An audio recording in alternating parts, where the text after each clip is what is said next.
భారత క్రికెట్ జట్టు సీనియర్ ఆటగాడు captain Rohit Sharma test cricket నుంచి తక్షణమే వైదొలుగుతున్నట్లు సంచలన ప్రకటన చేశాడు. ఈ విషయాన్ని సోషల్ మీడియా ద్వారా వెల్లడించాడు. అయితే వన్డే ఫార్మాట్లో భారత జట్టుకు తన సేవలు కొనసాగిస్తానని స్పష్టం చేశాడు. ఈ నిర్ణయంతో సుదీర్ఘ ఫార్మాట్లో హిట్ మ్యాన్ 11 ఏళ్ల కెరీర్కు తెరపడింది. రోహిత్ శర్మ తన టెస్ట్ ప్రస్థానంలో మొత్తం 67 మ్యాచ్లు ఆడాడు. 2022లో విరాట్ కోహ్లీ నుంచి టెస్ట్ కెప్టెన్సీ బాధ్యతలు చేపట్టిన రోహిత్ 24 మ్యాచ్లలో జట్టును నడిపించాడు. తన కెరీర్లో మొత్తం 4301 పరుగులు సాధించిన రోహిత్ ఇందులో 12 శతకాలు నమోదు చేశాడు. హలో ఎవ్రీవన్, నేను టెస్ట్ క్రికెట్ నుంచి రిటైర్ అవుతున్నాను. సుదీర్ఘ ఫార్మాట్లో నా దేశానికి ప్రాతినిధ్యం వహించడం గొప్ప గౌరవంగా భావిస్తున్నాను. ఇన్నేళ్లుగా మీరు చూపిన ప్రేమ మరియు మద్దతుకు ధన్యవాదాలు. ఇకపై నేను వన్డే ఫార్మాట్లో భారత జట్టుకు ప్రాతినిధ్యం వహిస్తానని రోహిత్ తన ప్రకటనలో పేర్కొన్నారు.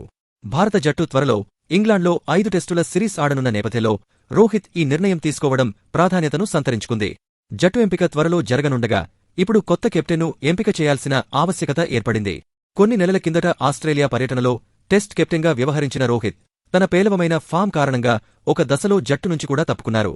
ఆ సిరీస్ను భారత్ 4-1 తేడాతో కోల్పోయింది. గత ఏడాది చివర్లో మెల్బోర్న్లో జరిగిన బాక్సింగ్ డే టెస్ట్ రోహిత్ కెరీర్లో చివరి టెస్ట్ మ్యాచ్ కావడం గమనార్హం.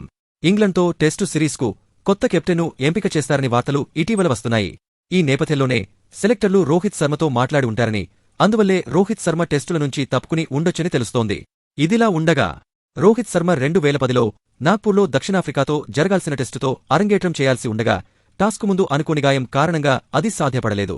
ఆ తర్వాత 3 ఏళ్లకు 2013లో కోల్కతాలో వెస్టిండీస్తో జరిగిన టెస్టులో అరంగేట్రం చేసి తొలి మ్యాచ్లోనే శతకంతో ఆకట్టుకున్నాడు.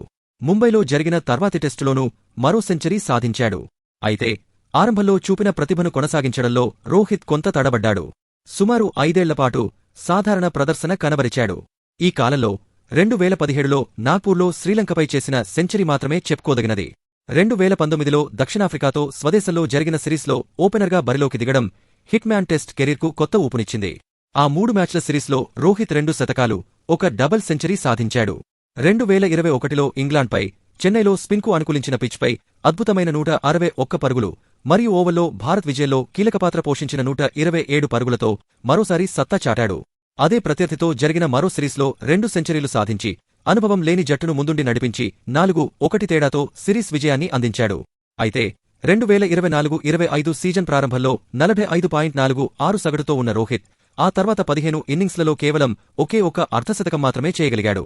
దీంతో అతడి సగటు 4 పాయింట్లు తగ్గింది. కెప్టెన్గా కూడా ఈ సీజన్లో రోహిత్ శర్మ రికార్డు దెబ్బతింది. న్యూజిలాండ్ చేతిలో భారత్ 0-3 తేడాతో వైట్వాష్కు గురైంది. గత 12 ఏళ్లలో స్వదేశంలో భారత్ సిరీస్ కోల్పోవడం ఇదే తొలిసారి.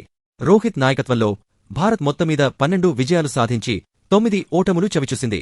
రోహిత్ శర్మ రిటైర్మెంట్ నిర్ణయం భారత టెస్ట్ క్రికెట్లో ఒక శకానికి ముగింపు పలికినట్లయింది.